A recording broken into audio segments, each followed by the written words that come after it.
Good evening, everyone. Welcome to the Eugene Public Library's Banned Books presentation, The Long Legacy of the Comics Code. I'm so excited for this presentation and to discuss the award-winning graphic novel, My Favorite Thing is Monsters. Before we get started, let me just take a moment to thank the Eugene Public Library Foundation and the Friends of the Eugene Public Library for continuing to generously support our programs so we can offer them in this online environment. And with that, I'm going to introduce our speaker now, Andrea Gilroy. She is a comics educator and the owner of Books With Pictures Eugene. So let's see if we can get Andrea here with us now. Hello. Hi. Thanks for having me. Oh my goodness, it's our pleasure. And how are things going? Things are going pretty well. Yeah. Yeah. Awesome. How long has Books with Pictures Eugene been in Eugene now? Well, we opened in March. Oh, so interesting timing. Yeah. Yeah, interesting timing. Indeed. But things have been growing, and it's been really humbling to be a part of the community and receive such support. When otherwise, any staying alive is really a great indicator for a business in this time, but let alone a new business getting the chance to grow. It means a lot to us. I'm thrilled to be here and be a part of the community in this way. I've been in Eugene for longer than that, but and I'm really honored the way that the community has already begun to embrace us, even though we still have people walking by every day saying like, "Oh, I didn't know you guys were here." Which is not surprising considering the circumstances. Right. Yeah. Well, we are thrilled to have you here in Eugene, and I'm very happy that you joined us here tonight. So before we get started, I just wanted to quickly add, I know we have a bit of a book discussion aspect tonight, and I just wanted to, for anyone who hasn't read the book, don't worry, please stick around. It's more of a general, broad discussion about how it fits in with tonight's topic, and I'm even hopeful that, if you haven't read the book, people and you might be encouraged to pick it up afterwards. And I believe Books with Pictures is actually doing a more in-depth book discussion later this month. Yes, we are. Yep. Okay, excellent. All right, I think we're ready to get started. As we mentioned in the comments, and I'll just say it one more time here, we'll do some questions at the end of the talk.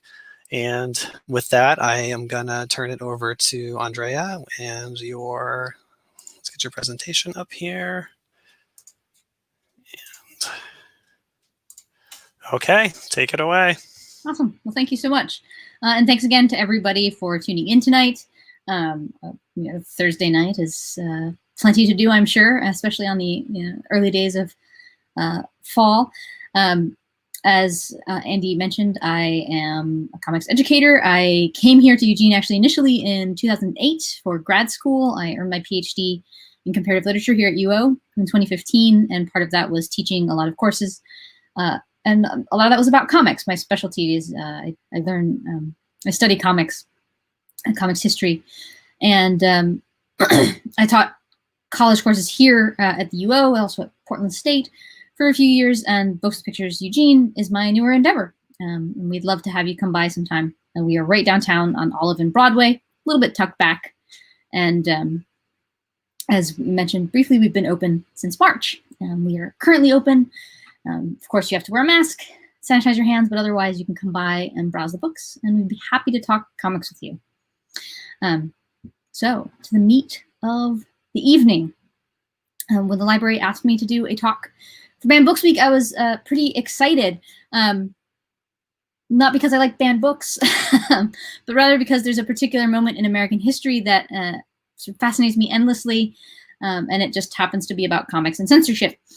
So I'm pleased to get the chance to sort of tell this story and talk with you all more about it today.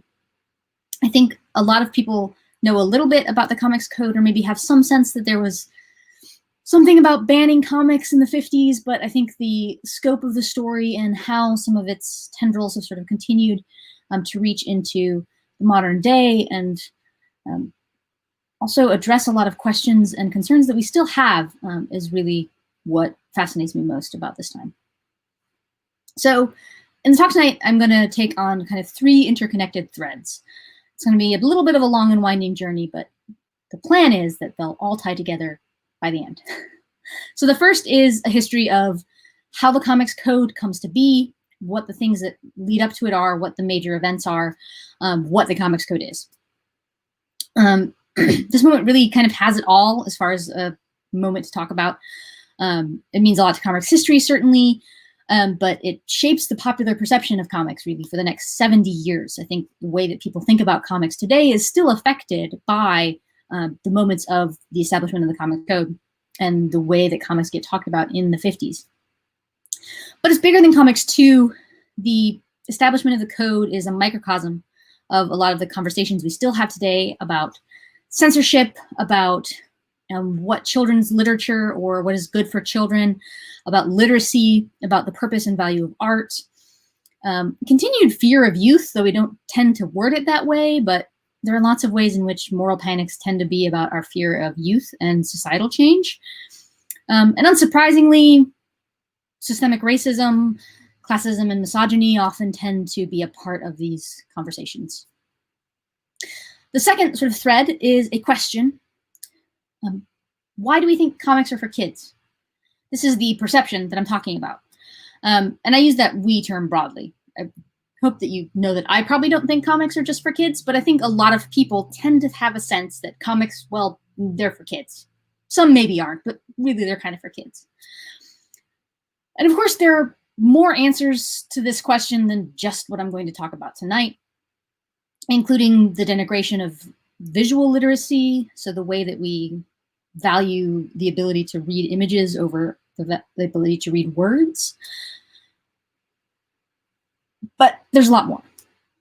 I think it's also worth thinking about the way that we tend to denigrate young adult and children's literature and limit it to a genre or style, instead of thinking of it as a vast and all-encompassing form of literature that is as complex as literature for adults. It just has a different audience. But we've only got an hour or so, so I'll restrain myself on that for now. So the first two threads are going to be kind of intertwined, especially in the earlier part of the talk. The third thread is going to come up at the end, and that's going to be where we'll talk about Emil Ferris's tour de force graphic novel, My Favorite Things Monsters. As Andy mentioned, I'll be talking about the book in relatively broad strokes.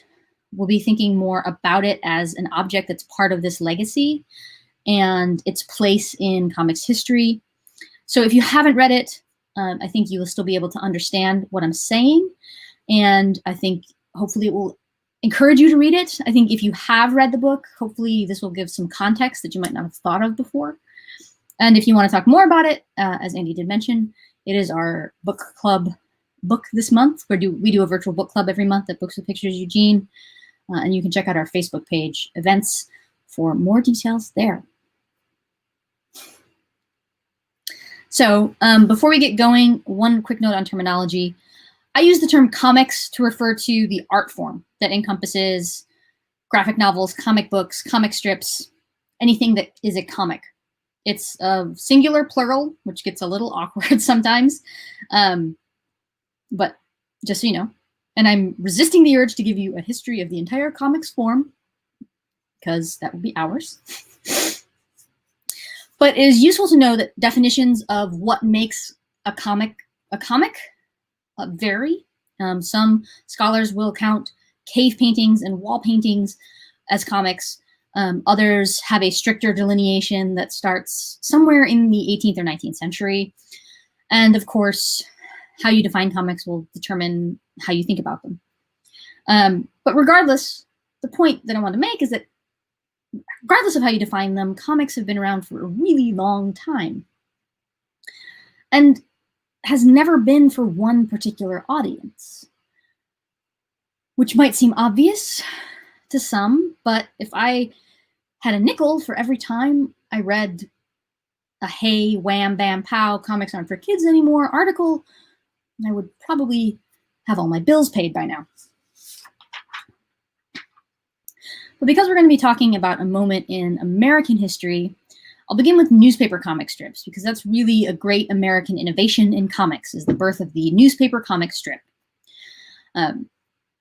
So while many will think of the funny pages as light entertainment, the these were serious business in the early days of their creation. So Richard Olcott's strip Hogan's Alley, which is often thought of as the first comic strip, and famously featured the Yellow Kid, was at the center of the publication wars between Hearst and Pulitzer in New York. In fact, so much so that, as this political cartoon I'm showing here shows, both Hearst and Pulitzer are dressed in the Yellow Kid's yellow nightshirt. And in fact, the term yellow journalism is shortened from Yellow Kid journalism. So from the very beginning, comic strips are deeply tied with newspapers. They're deeply tied with much bigger kind of political movements than just being light entertainment. The power of comics to attract large audiences, not just kids, is well known by the people who are publishing them. Other strips, again, not necessarily just for kids, even if kids enjoyed them. Mutt and Jeff started as a strip that was essentially a way to discuss horse racing bets. And bringing up father's jokes about class weren't really for the littles, though they might enjoy watching Jiggs get hit by a plate. And while funny animals are always a hit with kids, it seems likely that after the strip's initial popularity, George Herman's amazing strip, Crazy Cat, was probably more popular with intellectuals like Pablo Picasso, E.E. Cummings, and Willem de Kooning than it was with children, and would often be on, there was separate pages for sort of intellectual or highbrow discussion, and it would often be printed there instead of in the funny pages. So all this is to say is that comics began its life not necessarily as a medium for children, but a medium for everyone that children often enjoyed. The birth of the comic book changes the audience slightly, in part because it was often reprints of newspaper strips and very cheap, and in part because the genres that would flourish as comic books became more established were often the more lowbrow sort. So you may have heard, for example, that Siegel and Schuster, the creators of Superman, were turned down by numerous newspapers for their Superman strip before it debuted in Action #1. Now, this wasn't necessarily because the newspapers were just blind and didn't know a good thing when they saw it. I mean, yeah, there's some great ideas in Superman, but it was partially because the newspapers were the big leagues, and as much as there is some gems of really good ideas in Superman, if you've ever read those really early strips, there's some good stuff, but it's also raw talent with a lot of work to do. They were young, they were unfinished, and they grew up and did a lot of great things, but partially they were turned down because the newspapers were only expecting the highest standard and the highest caliber. So they were of a standard that was considered acceptable for comic books, but not for newspapers. It's also worth discussing just how popular comic books became and how quickly they became so popular. Let's use Superman as an example. The character first appears as one story of several in Action Comics #1 in 1938. But by January 1939, not only is he the star of Action Comics, but he also has his own spin-off title called Superman. By September 1940, Superman alone had a circulation of 1.25 million issues. So 1.25 million comic books a month in circulation, which is nearly 1% of the US population in 1940. For one book, just for reference, the top 12 books nearly make up that right now. This could not be accounted for by only children. And on top of that, Superman would quickly adapt to other media, broadening his audience and the audience for more comics. So, as with all popular culture, and especially culture that's popular with children, there was backlash. anti-comic book sentiment began quite early in the medium's history, with articles appearing as early as 1940. The most famous of these early pieces was by a man named Sterling North, whose editorial A National Disgrace was published in the Chicago Tribune on May 8th, 1940, and appears to have been republished in many other newspapers as well. He claimed that comics were harmful to children, not because of their content itself, but because reading comics would destroy a child's ability to appreciate good art. To quote North, badly drawn, badly written, and badly printed, a strain on young eyes and young nervous systems. Their crude blacks and reds spoil the child's natural sense of color, he wrote. And when he criticized comic book violence more specifically, it was about taste more than gore. Quote, their hypodermic injection of sex and murder make the child impatient with better, though quieter stories. So again, it's not that the issue is that he's not so focused on the content, it's that because of that content, they can't enjoy better stories. That will change. So the debate about the value of comics raged particularly among educators, and at the time, no one thought reading comics was great. No one that we know of, at least, was very, very pro reading comics. Everyone wanted kids to read real books, quote unquote. But while some agreed with North that the only solution was to replace the comics in kids' hands with good children's literature, others felt comics could be a useful first step and would praise efforts like Classics Illustrated for acting as a gateway to kids who were less interested in reading, prose books. Now, and this is a tangent that I won't go on, but I'd be happy to talk about in more detail, research tells us that, in fact, graphic novels are excellent tools for literacy and reading comprehension. It's beside the point now, but just to say. In 1946, the Ayers Newspaper Directory published its finding on print sales numbers, revealing that comic books were outselling traditional books.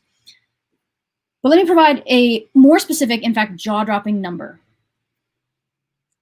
By the mid-1940s, Ian Gordon reports that, and this he finds in his book, Comic Books and Consumer Culture, more than 90% of children aged 6 to 11 across the country read an average of 15 comic books a month. Between the ages of 12 to 18, readership fell to 80%, and the average fell to 12 a month.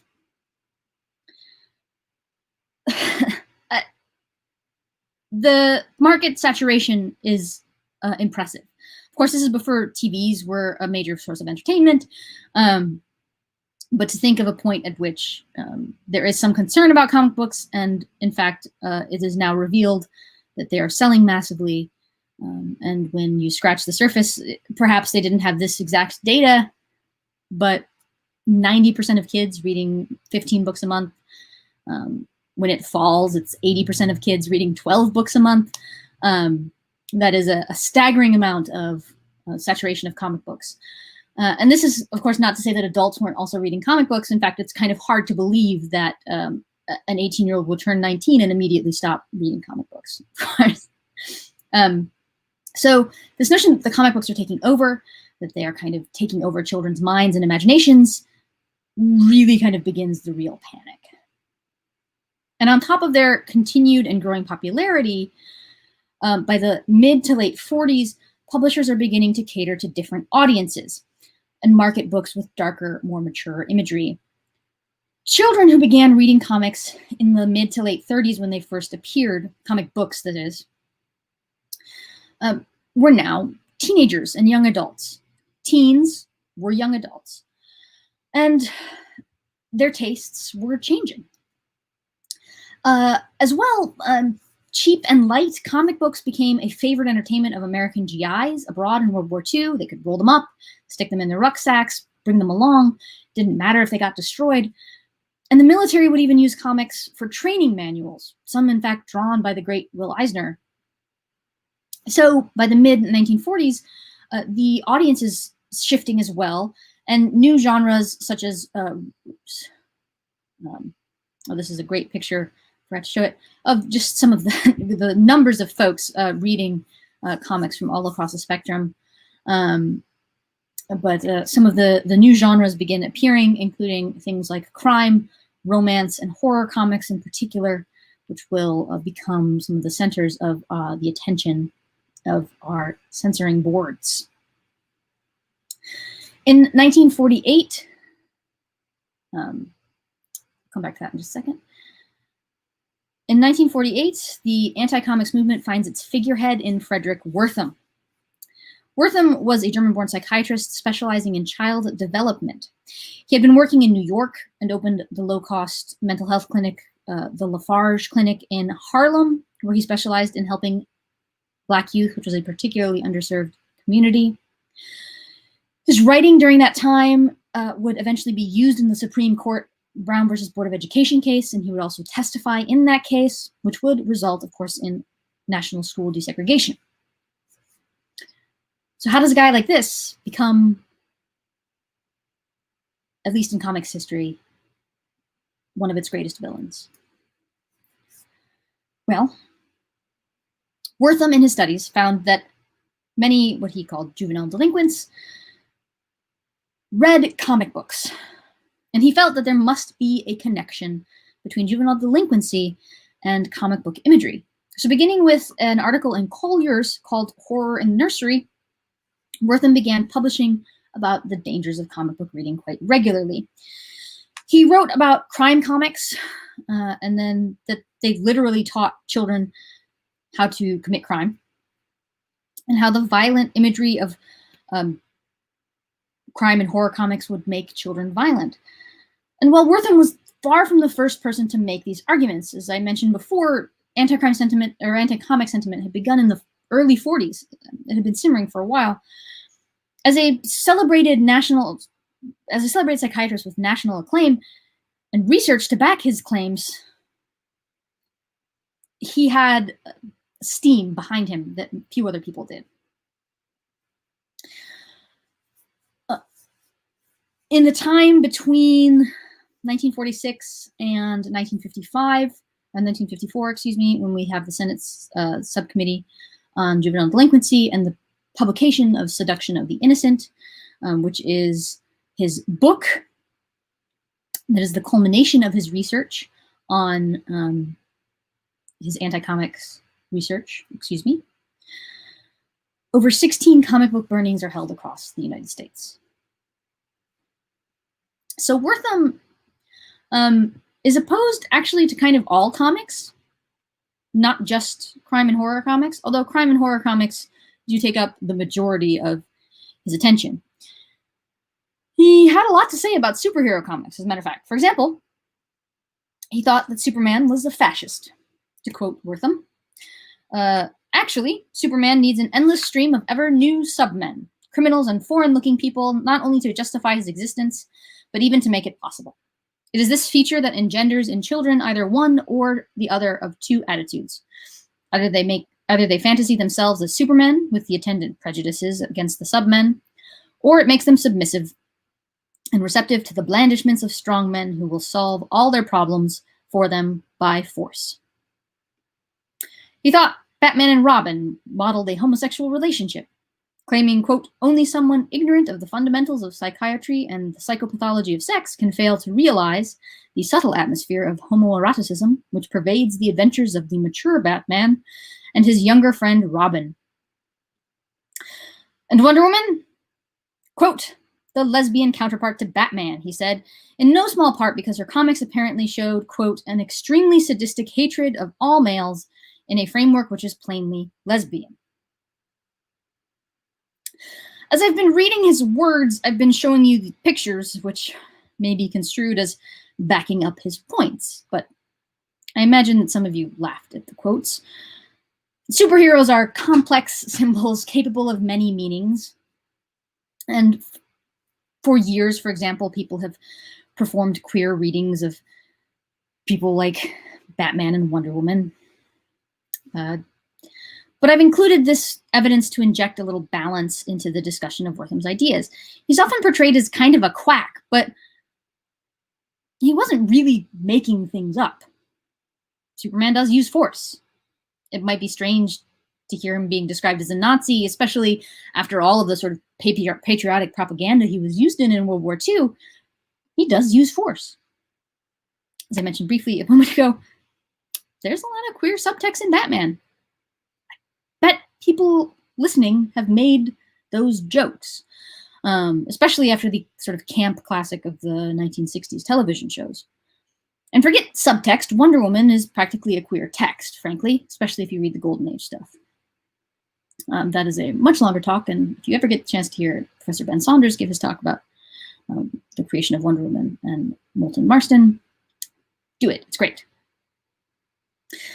My response to that is just, so what? It's fine. Yeah, that's great. Unfortunately, the average parent in 1954 probably had a different response. The issue isn't that Wortham has an interpretation of superheroes, but that he claims a scientifically authoritative interpretation of superheroes and other comics that creates real-world consequences for children. So, superheroes, a good chuckle, whatever. Maybe we can write that off and look at the rest of the book. He does, in fact, discuss crime and horror comics for the most part, like titles made most famous by EC Comics. These are some covers of EC Comics. And his discussion of violent imagery is a much thornier topic and harder to dismiss outright. EC Comics, created by Bill Gaines and Al Feldstein and a stable of very, very talented artists, were often very interesting and very smart. Very talented artists, as I mentioned. But the imagery is pretty shocking, and intentionally so. And while EC Comics were often progressive on issues of race, they were frequently guilty of being not progressive on the misogyny front. Not always, but comics frequently featured highly sexualized images of women, and the rates of violence against women were quite high. Now, Wortham argued that these images would lead to sexual deviancy, which would mean everything from homosexuality to an overactive sex drive. He is not, I think, he's off the mark there, and he's not, but, excuse me, I lost my place there for a moment. So, while his conclusions may be strange, he is not off the mark that there's problems with depictions of violence, and particularly depictions of violence against women in comics, which continues to be a problem to this day, quite frankly.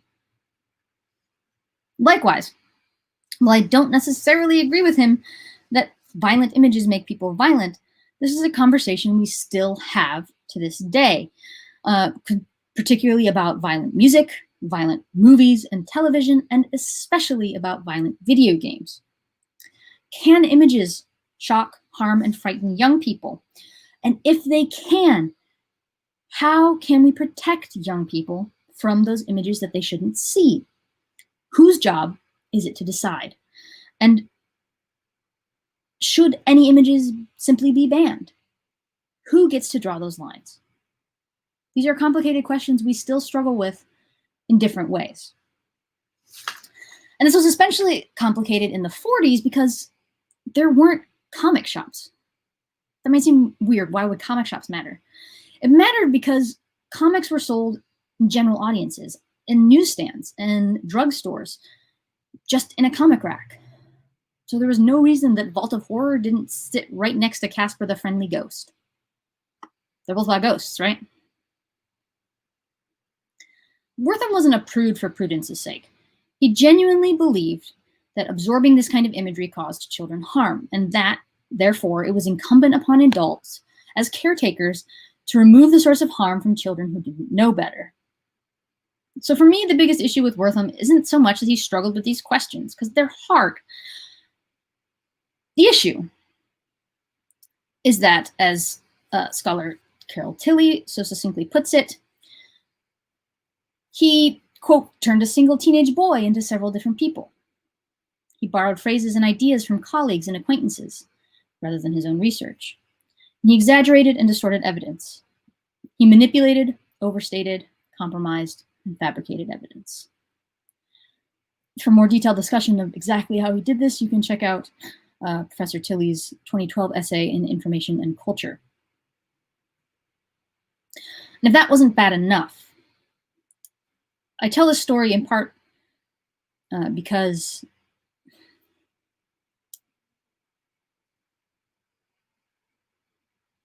it ties into all of these things. The compromises we make when we think we're being righteous. And in part because it ties completely into current events and the discussions we still have. And I'd like to thank Dr. Christopher Pizzino for the research, which has been presented in several forums at this point, but I don't think has been published yet as far as I've been able to find. So the opening anecdote of Dr. Wortham's 1954 book, Seduction of the Innocent, which is essentially the culmination of his research about comics, tells the story of Willie. And Willie is a pseudonym for Robert Peebles. And this is very easy to find out because he's discussing a rather famous true crime case of the Polo Grounds shooting in 1950. So on July 4th, 1950, Brendan Doyle slumps over in his seat at the Polo Grounds during a Mets-Giants doubleheader. At first, folks around him think he's had a heart attack, but it turns out that he's been shot. And the trajectory of the wound reveals that he's actually been shot from a nearby rooftop. So as you expect, police fan out, they search everybody, and they pick up a 14-year-old boy named Robert Peebles, who eventually confesses to firing the wayward shot while shooting at targets on his roof. Peebles would eventually be acquitted of the murder, but charged of possession of a weapon on a Sullivan charge. It is also important to note, Peebles was 14 and a young black man. Brendan Doyle was white. So, in fact, Peebles' apartment was too far away to have a clear shot for the kind of sniper shot that killed Doyle. And that day he was in possession of a .22 caliber pistol, which he had been shooting at targets on the rooftop. But the weapon that killed Doyle was a .45 caliber pistol, which police didn't learn until after they had begun their search. And the rooftop of Peebles' apartment was littered with .22 casings, but there was not a single .45 casing or a .45 pistol anywhere to be found. And yet, after several days in police custody, Peebles confessed. Again, the story will probably be sadly familiar. He said in his confession that he found a .45 walking in Central Park. It had one bullet in it. He had lost both the casing and the gun between the time of the shooting and the time police found him.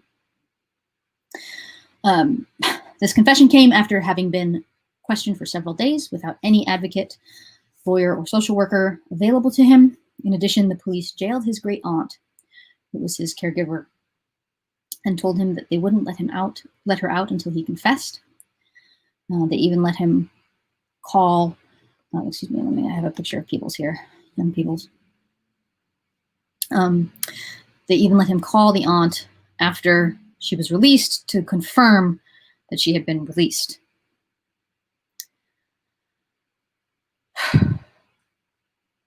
Frederick Wortham knew all this.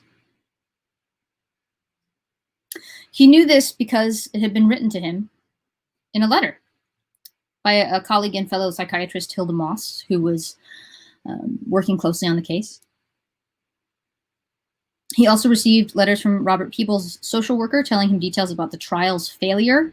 I mentioned earlier he was acquitted of the murder, but charged on a Sullivan charge for weapons possession.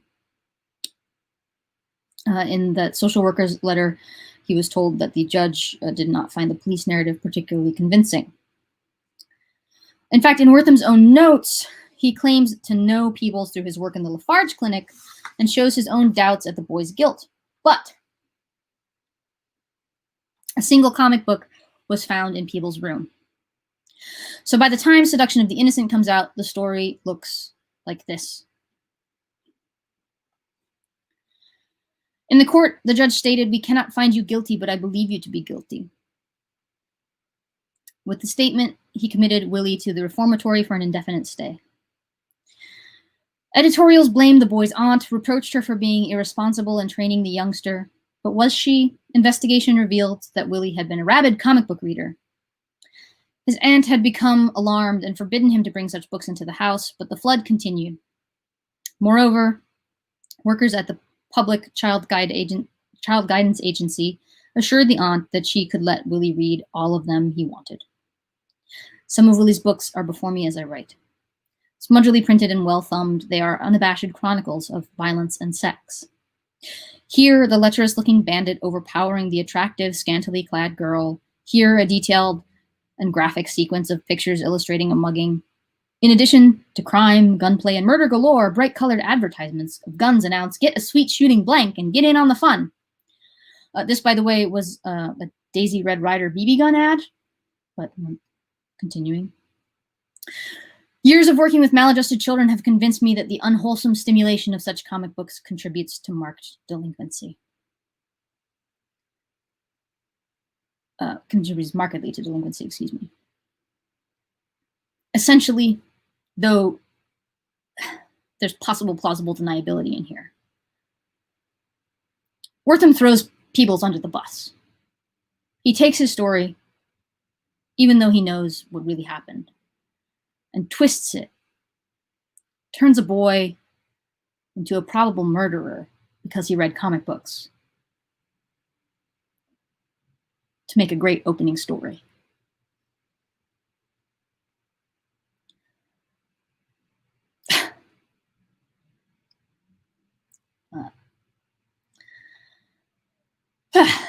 And delinquency is the key word here. So by the 1950s, the general anti-comics sentiment, which was largely concerned about reading and perhaps some general concern about the content, gained more steam, in part because it managed to link up with larger societal fears about juvenile delinquency. There was around this time, some increase in crime among young people. According to statistics, crimes committed by teens nearly doubled nationwide. And let's think about it a little bit. In the early 50s, society had moved from a wartime culture. We had moved from the 20s to the 30s and the Depression to the wartime culture with restrictions on media and goods and even food. And during the wartime, many families lived in single-parent households as men in the house were drafted and women had to go to work to make ends meet. So kids and young adults were often expected to step up around the house. And then the men came back and many women had to leave their wartime jobs. So people's roles in the family were shifting sort of rapidly and changing back and forth. And this is also the time in which the word teenager gets coined. So we sort of know, it's not that, of course, teenagers didn't exist before. Of course, teenagers existed. The ages of 13 to 18 weren't invented. But the notion of 13 to 18 is this age of the teenager kind of gets invented in the 40s and 50s. And then new media like rock and roll music and TV are gaining footholds. And as always, adults don't get it. They just don't get it. This exacerbates an already existing generational divide.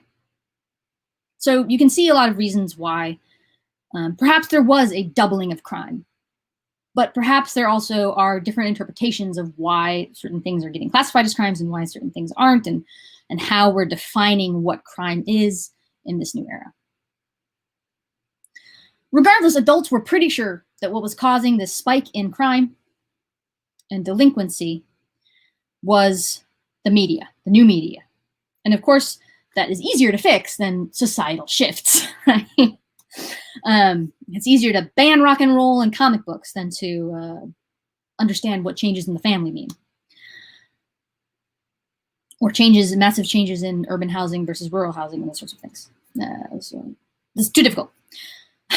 And of course, actually, as well, another reason that I wanted to tell people's story, these are often pinned, sometimes explicitly, but sometimes not explicitly, on racialized causes. The connection, for example, between rock and roll music and so-called black music is not an accident. It was made very, very frequently. So in 1953, let's just take a pause there actually for a moment. You think of the differences, for example, in some ways between Johnny Cash and Elvis Presley. A lot of what they represent is not all that different, but Elvis Presley's tradition is more of a kind of is coming out of more of a what we would call a quote-unquote Black music tradition, whereas Johnny Cash is coming out of a country music tradition. So he's seen as safer, even though ultimately, like, the rebelliousness of both of them is pretty much the same. So anyway, and also I have a picture here on this thing of zoot suits, right? And this was another way in which certain fashion modes were considered associated with Latinx and Black youths, and anybody wearing those outfits were just considered sort of hoodlums. And the zoot suit rides are super fascinating. You should check them out. So, juvenile delinquency. In 1953, the U.S. Senate actually forms a bipartisan subcommittee on juvenile delinquency to figure out the problem. And in their words, the need exists for a thorough, objective investigation to determine whether, as has been alleged, certain types of mass communication are to be reckoned with as contributing to the country's alarming rise in juvenile delinquency. So this concern makes it all the way to the Senate. Now, one of these Senate subcommittees is actually on comic books. So comic books are actually part of this big argument. And the Senate Subcommittee on Juvenile Delinquency, led by Senate Estes Kefauver, held televised public hearings specifically addressing comic books in 1954. So it's right around the time that Seduction of the Innocent comes out. The hearings featured pro and anti-comic book crusaders who did their best for both sides, as well as a few more neutral voices.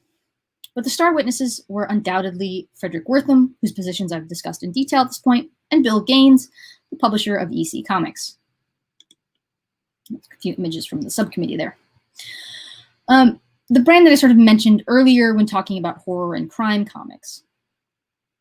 The first day of the hearings, both men testified.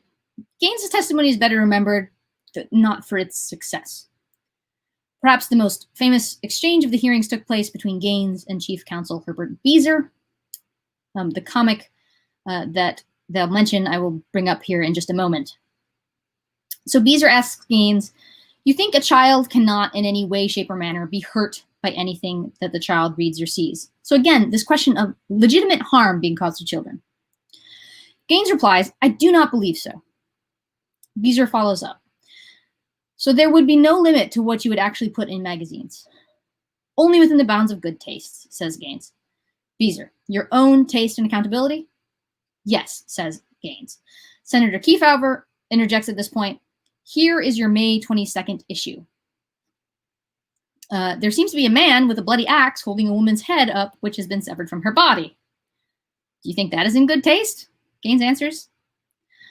Kefauver finishes. Gaines answers, "Yes, sir, I do. For the cover of a horror comic, a cover in bad taste, for example, might be defined as holding the head up a little higher so the neck could be seen dripping blood, and moving the body a little further over so that the neck of the body could be seen to be bloody." Kefauver then replies to him, "You have blood coming out of her mouth." "A little," Gaines says. As you might imagine, the hearings did not go well for the pro-comics side of the aisle. So, September of 1954, the Comics Magazine Association of America, or the CMAA, decides to get ahead of the problem. And this was not actually the first time a code had been attempted. Publishers tried in 1948 to create one based on the Hollywood Hays Code, but it was largely unenforced. However, with public sentiment turning against comics pretty hardcore, this was a mistake that they wouldn't make again. They appointed Charles Murphy, a judge specializing in juvenile delinquency, as head of the Comics Code Authority, and he led a team to write the Comics Code. Now, the code was not legally binding, but wholesalers would refuse to distribute books without the Comics Code seal. And so this meant that any comic book that didn't have the seal, essentially a reader or a business would have to find out what that book was and go directly to the publisher to ask for it. In other words, it was a death knell. So while not legally binding, if you didn't get the seal, your book wasn't going to end up in any shops. So what was the code? Of course, it includes things like no gore, no nudity, no swearing, but it was full of restrictive details.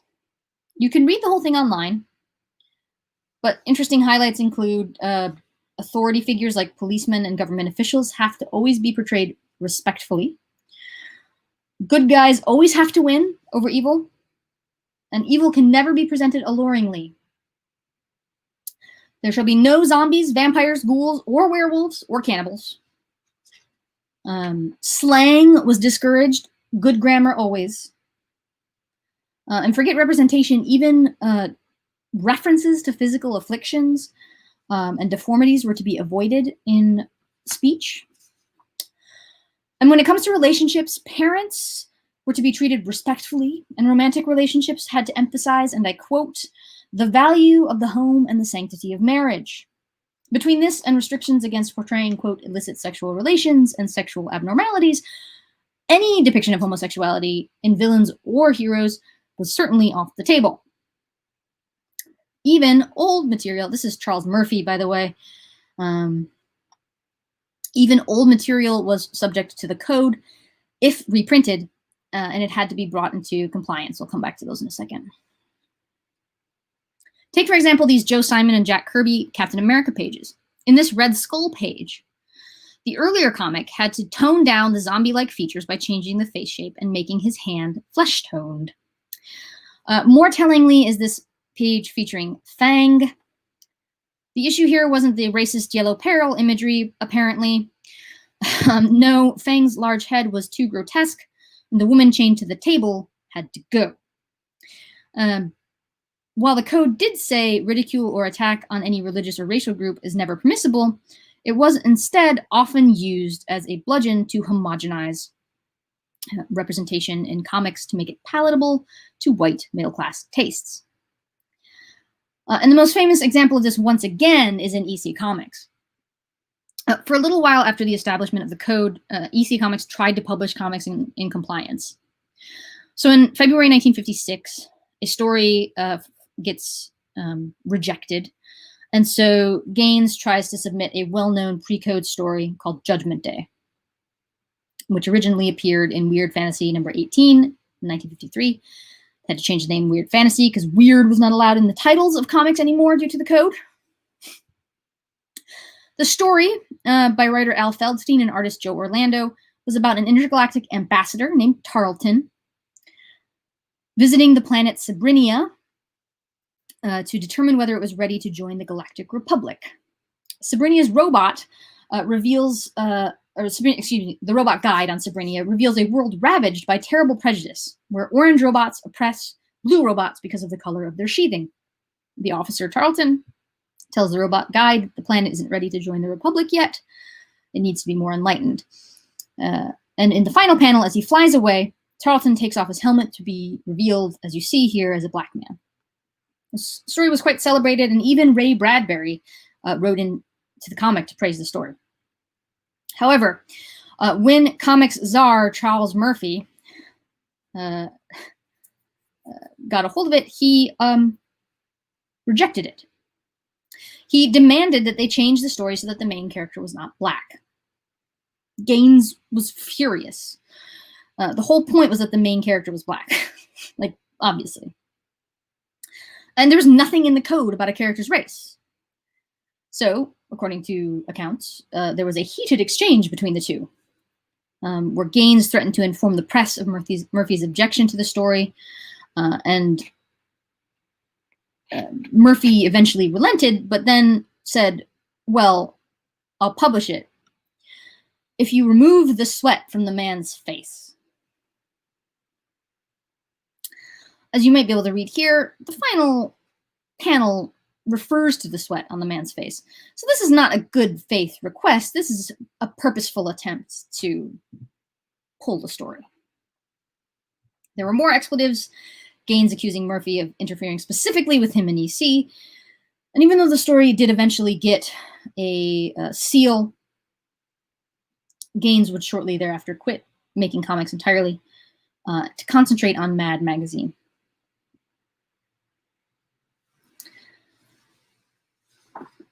Which sort of brings us to a different question. Why do we think comics are for kids? In the case of the Comics Code, it seems to be a chicken and egg conundrum. According to parents, Wortham, the CMAA, comics had to be censored because they were for children. Inevitably, the intense restrictions on the content hampered publishers and artists and turned away readers who were looking for anything outside of kid-friendly books. Funny animals, chaste romance, and very safe versions of superhero comics, sanitized westerns. Only these types of stories could survive these guidelines. Vicious cycle. Some publishers, like EC Comics, they didn't think their comics were for kids. Kids might end up reading them, but that wasn't their intended audience. Especially for the horror, the crime, and the war books. However, once comics were censored, it became increasingly difficult to produce comics that appealed to anyone but young people. And strict adherence to the code would make it extremely difficult, because strict adherence to the code would make it extremely difficult to portray the world realistically, to be nuanced in representations of relationships and conflicts. And this undoubtedly impacted the industry. There were over 3,000 comic books publications, so different magazines, a year in 1952. And by 1959, so 5 years after the code, there were 1,500. The industry was sliced in half. Many publishers shut their doors, hundreds of artists ended up jobless, and to be fair, it's not all the code's fault. This is also the time when TV is becoming prevalent in American households, which inevitably plays a role. And with far more restricted material in comics, and a new shiny technology and a new media, it's inevitable consumers are going to turn away from comic book pages to the light of the TV screen. I might have sounded dismissive of stories for kids a moment ago, and I want to be clear that that's not the case. Ghettoizing kids' literature, children's literature, forcing it to be overly sanitized and harmless doesn't guarantee good literature. We've all read some kids' books that are the best compliment that we can give them is that they're not offensive. But that doesn't necessarily mean they're safe either. I'm not advocating throwing stories of murder and mayhem to 4-year-olds. We can absolutely advocate for children to feel safe and to have access to appropriate materials. But what these attempts at censorship show is the attempt to create safety through blanket, all-or-nothing rules that do not allow for the nuances of life can do children as much harm, perhaps, as access to images that are not yet appropriate for them. It gives children an equally distorted, unrealistic view of the world, one that could cause lasting psychological damage in its own right. Children are perceptive. They have big feelings. And in trying to process a world that is so much bigger than they are, even small experiences can seem world-changing. And as we know, many children aren't lucky enough to be shielded from real-world tragedies and traumas. Again, I'm not talking about showing 4-year-olds gory murder scenes to help them process things. I'm talking about other aspects of reality that often fall under these same strict rubrics that would be, not allowed. Representation of LGBTQ folks, racial representation, accurate depictions of other cultures' way of life, being realistic about history, helping kids process trauma and grief, and other big feelings and questions that they might have. Of course, we want children to feel safe, but part of our job as caregivers is preparing them for the world. And one of the ways we can do that is without literally exposing them to danger, is allowing them to encounter these experiences and feelings vicariously through stories. And all of us, not just children, learn empathy by interacting with narrative. And that's not just an opinion. It's been the subject of multiple scientific studies for over a decade now.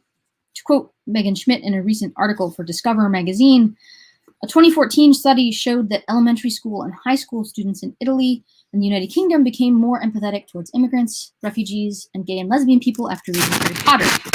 The researchers explained they chose Harry Potter because, quote, the world is characterized by strict social hierarchies and resultant prejudices with obvious parallels in our society.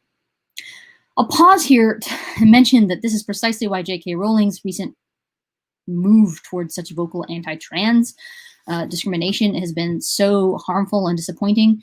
It's harmful on its own, of course, but for coming from someone who loves the books themselves and grew up with them, for many young readers, it was a kind of reading them was a spark of social justice awareness. Many queer kids found the characters and situations they identified with. So it's just this kind of especially galling betrayal to see her doing these movements. To continue with Schmidt's point, that same year, 2014, another research team found that people who read Saffron Dreams, a fictional account of a Muslim woman of Middle Eastern descent in New York, who was the victim of racist attacks, showed less negative bias toward people of different races or ethnicities.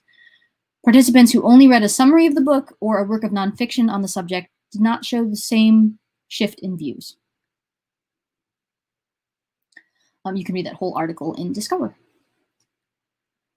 It should be no surprise, I think, that the works of children's literature we treasure most are also some of the most challenged, precisely because they acknowledge the reality that children are real people who exist in a real world with real feelings, rather than trying to set up arbitrary fences of protection.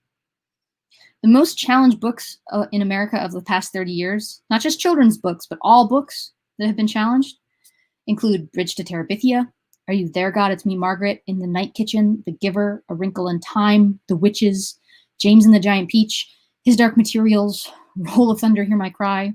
And that's if you don't count things like To Kill a Mockingbird or Tom Sawyer as children's literature, which would be an interesting conversation to have, but maybe for another day. So at this point, I would like to turn to my favorite thing is monsters, which is decidedly not a children's book, I have to say, but it's a book about a child, and a book about a child negotiating exactly these kinds of experiences. Karen Reyes is a 10-year-old girl living in Chicago in the mid-1960s. The book itself is a facsimile of Karen's diary, down to the spiral-bound notebook paper. And as a diary, it is at times meandering and chasing little bunny trails. But the overall plot of the book follows Karen's attempt to solve the murder of her upstairs neighbor, Anka Silverberg. So why have I chosen this book? You might be surprised to hear, as far as I know, it hasn't actually been banned. It very well could be. It's got all the right stuff. There's nudity and discussion of sex and discussion of the Holocaust and queer characters and all that stuff. But as far as I can tell, anyway, it hasn't faced the same concerted banning effort as texts like Persepolis or Fun Home. But why have I chosen this book? Let's start with the title. My favorite thing is monsters. The opening pages of the book document Karen's transformation into a terrifying werewolf. While this is revealed to be a dream, for the rest of the novel, Karen essentially looks like a cute kid version of the Wolfman. You see, Karen loves horror comics and B-movies and identifies with monsters. Karen is half Mexican, and though she doesn't quite seem to have the word for it yet, is queer. And throughout the book, monsters become a way of her recognizing her otherness from the, quote, normies. It is at once a celebration of her, there's like a real joie de vivre in the monster drawings, as you can see here, but also acknowledges an element of fear and loathing of that otherness, and especially the way that the normies react to that otherness. She both celebrates her separation, but also really wants to kind of still be a part. Now, each of the chapters of the graphic novel are delineated by full-page illustrations mimicking the cover of what are essentially pastiches of the Warren horror comic magazines of the mid-1960s. As you can see there with Ghastly. Wait a second, weren't those banned? History comes back to haunt us. So one of the technicalities of the Comics Code was that it only applied to comic books. Publication could get around it by being a magazine, which is what Mad Magazine did. Mad Magazine is actually published by all the folks who made EC Comics. There were other difficulties, though, including general bad sentiment against unsealed comics, so making it a magazine, you know, people still might, especially in the early days, wasn't necessarily a fix-it. And distribution and placement channels would be slightly different, especially for comics. So this might be a trick. But James Warren started Warren Publishing in 1957 with a genre film magazine. And when a monster comic section in one of those he did proved popular, he decided to create comic-centric magazines spinning off dedicated to horror in 1964. and these were creepy and eerie. Some of the others you might have heard of, including Vampirella, and some of these kinds of guys would eventually spin off. These were magazine-sized. They sold on magazine racks rather than comic racks, so they were separated from comic books. They were 35 cents rather than 12, and they would often say, explicitly for adults and that kind of thing on them. They were quite explicitly inspired by the pre-code EC comics, and in fact, veteran EC artist Joe Orlando of Judgment Day fame was one of the founding story editors for Creepy.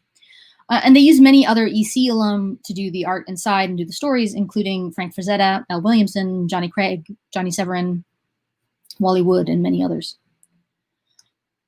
New horror comics weren't the only comics inspired by EC in the late 60s. The underground comics movement, which I'll get here for a moment, whose most famous artists include R. Crumb, Gilbert Shelton, Trina Robbins, Skip Williamson, Art Spiegelman, who would eventually go on to write Mouse, which I'm sure many of you are familiar with, and Linda Barry, would start in the late 60s as a kind of reaction to precisely the sanitized version of comics that we see, and explode in the 1970s. The movement was deeply influenced by EC. As you can see here, these are some underground comics from Zap Comics number 0 and Zap Comics number 3. This is a cover of an EC comic and a first page of an EC comic story. You can kind of, they're very purposely mimicking that. And they were especially influenced by Harvey Kurtzman. And just to draw the circle of influence tighter, Harvey Kurtzman, who was the editor of Mad Magazine, went on to create another satirical comic magazine with Warren Publishing called Help, which would publish both Crumb and Gilbert Shelton. And it's more than as I mentioned here, it's more than personal influence. It's also blatant formal and visual influence too. And like many reactionary movements, the underground movement would break apart. It would shift and mutate. And one of the descendants of the underground movement is what we sort of call the alternative comics. And Fantagraphics Books, a publishing house founded in Seattle in the early 80s, would become a major publisher of alternative comics. It remains so to this day. You can actually visit in St. George, Seattle someday again.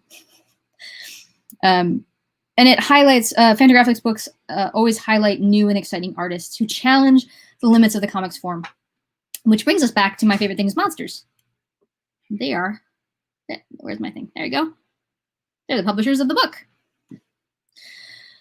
So as I mentioned before, the historical tangent, Karen loves horror comics. They help her make sense of her life and her feelings. As a mixed-race queer girl coming of age in the tumultuous 1960s in urban Chicago, there's more than enough anxiety and conflict for her to need something to help her make sense of the reality around her. This is then further intensified by the tragedy of the loss of her neighbor and friend, Anka Silverberg, and then made even more necessary as she discovers Anka's past as a Holocaust survivor who essentially traded her safety for sex work. All of these things reveal not only Karen's own personal tragedies and traumas, but the greater sort of tragedy and trauma of history and the real world to Karen in clearer detail. Part of what helps her make sense of this is the horror milieu. And though it's far less explicit in the text, the crime story as well. She has to work as a detective who has to solve it. She wears the fedora. It's the back cover of the book as well. You can see that more clearly here. These are the two very genres censors a decade before would have yanked away from Karen for fear of her delinquency. Now, perhaps they would have put real literature in her hands, but fascinatingly for Karen, it's not an either or. Karen's much more interested in the visual, so for her, it's not necessarily literature, but art that she turns to as well. And one of the things I really love about this book is that it puts Karen's interest and deep dives into horror comics and late night B-movies on this kind of equal footing with long trips into the Chicago Institute of Art. Karen draws and paints sculptures from the museum with the same care and detail that she renders covers of magazines. They both matter to her. Now, despite Sterling North's fears that comics would destroy a child's ability to appreciate art, Karen's mutual appreciation for both comics and art seems to make her love of each stronger. She turns to both in turn when she needs a source of comfort. And though Karen is fictional, admittedly, many of her characteristics and baseline experiences growing up in Chicago are drawn from Ferris's life. And her mutual love of comics and fine art, her ability to find comfort in both, that's something at least I have also shared since childhood. So rather than choose a book that is explicitly about, that was explicitly banned or is exactly about censorship, when the library asked me to do this talk, I decided on this graphic novel because I see it as part of the long legacy of the Comics Code. First, it is about a child engaging with the very text the creators of the code feared they would. It is about, but at a deeper level than that, it's also about being a child who understands the world through the lens of horror comics. It allows us to engage with the more profound philosophical questions about why we try to censor things for children, and how the attempts to protect children from that damage might actually be a double-edged sword. And it is literally part of the legacy of the code, in that it is part of comics history. And you can trace the book's influences and origins back to the movements that were affected by this sort of nuclear moment in the history of the comics form, at least in America. But finally, I chose this graphic novel because it could be nothing other than what it is. That might sound strange, but let me explain. Wham, bam, pow. Hey, did you know comics aren't for kids anymore? As I've tried to make clear, they never really were just for kids, of course. And even if they were, that probably wouldn't be a terrible thing. But I wanted to highlight a book that could really only be a comic. The plot, perhaps, could be rendered in another medium. But much of what makes My Favorite Thing Is Monsters so special is the work that only comics can do. The overwhelming juxtaposition of words and images is part of the experience. The mixture of high and low art, the cartoony style, and the highly rendered ballpoint drawings accomplished seemingly with ballpoint pen on notebook paper. This could not be done with prose. It could not be done on film. It is a testament to the enormous capabilities of the medium that, I promise you, has something for everybody. This has been a long and twisting journey through form and history and into the present, and I hope that it made some sense. So thank you for joining me, and I hope that if you have any questions, I would be happy to answer them.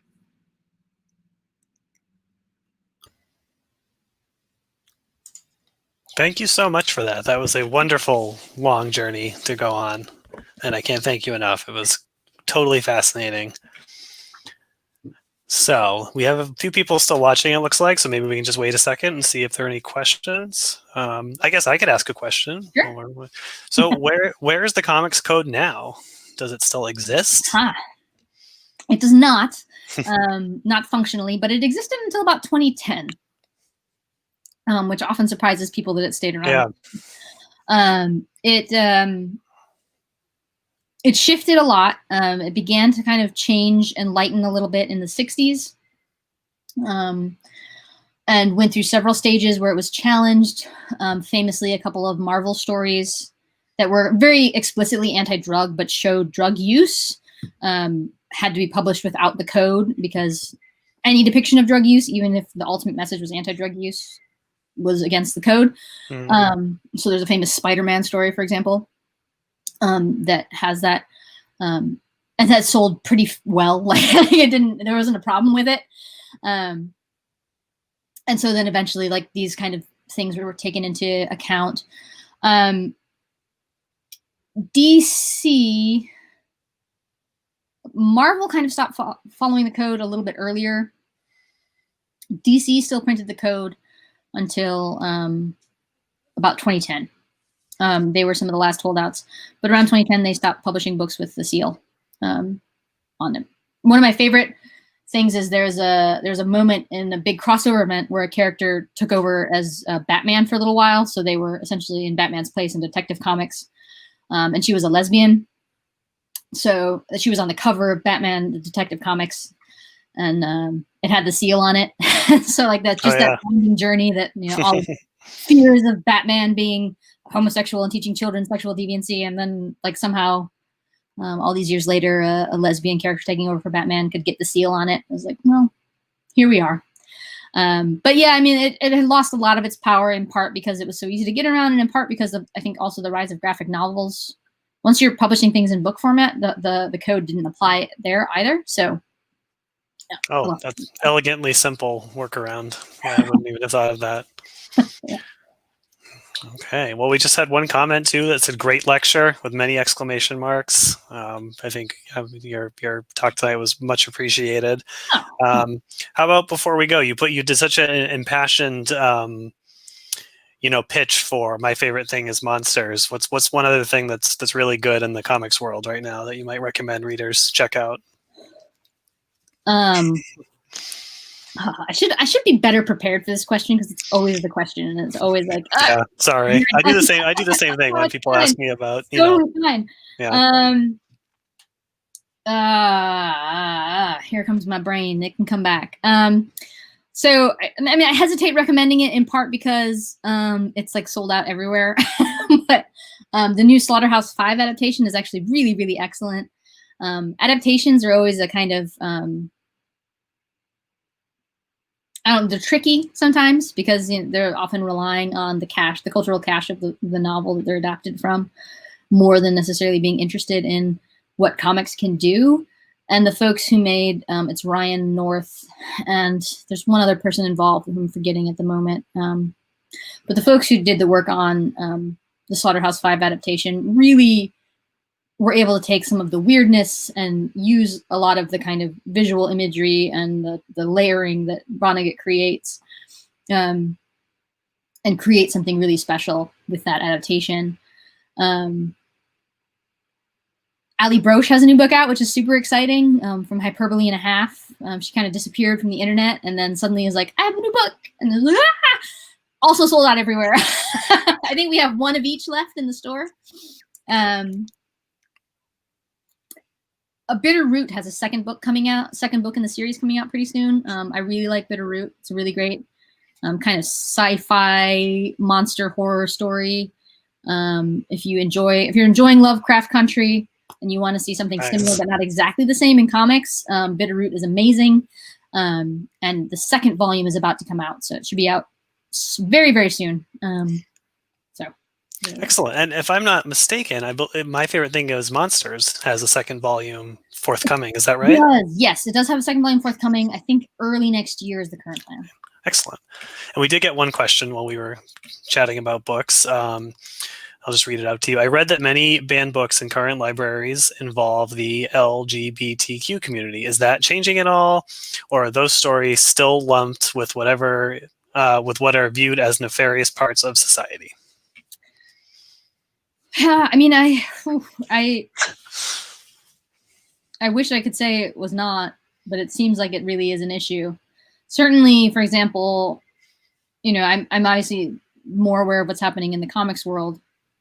And I know just maybe 2 or 3 years ago, Duke made, I believe it was Duke, made, I was just about to say My Favorite Thing is Monsters, but that's not true. Fun Home, their freshman read.